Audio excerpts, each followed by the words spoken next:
Hi, naputol yung video ko, napindot ko naman, hindi ko naman natapos, kaya ulit naman ako. Ito na, yung sinasabi kong mag-adobo ako ng talong, ito na. Luto ko na, ayan.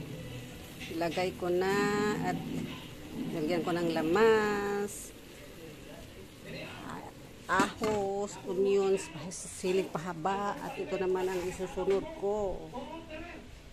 Yan, kalamunggay. At nilagyan ko lang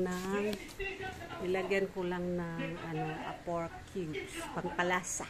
Kasi wala akong na-mix na meat or isda. Yan.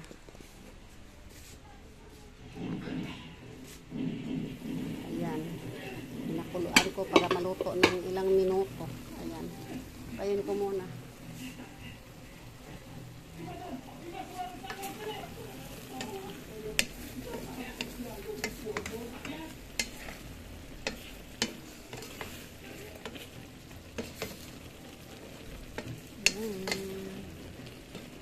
Hindi ko na siya lagyan ng sabaw kasi may naman siya may sauce naman siya, may sariling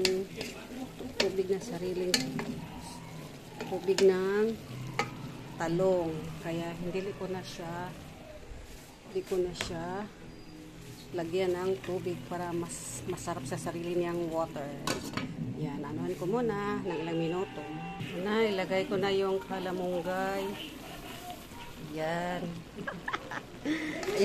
Ayan ang kalamunggay. Adobong talong na may kalamunggay. May ganito ba kayo, ha? Ha? May ganito ba kayo? Adobong talong tapos nilagyan ng kalamunggay. Naklasing adobo with kalamunggay or moringa. Ganun. Yan, luto na. Luto na ang niluto kong adobong talong with kalamunggay. Ayan, mag-prepare na ako for my dinner. Ayan. Wait lang kayo. Wait lang kayo mga katawan. Ayan, hapunan na tayo. Ito ng aking rice, brown. At saka ito na yung adobong talong with malunggay.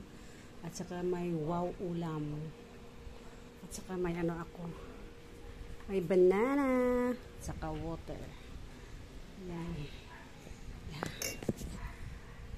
Hapunan tayo mga katauhan. Saluhan nyo ako maghapunan dito sa simple kong hapunan na adobong talong with kalamunggay at saka itong ulam. Ulam burger. Wow ulam. Ayan. Bye. Love you all. Bye.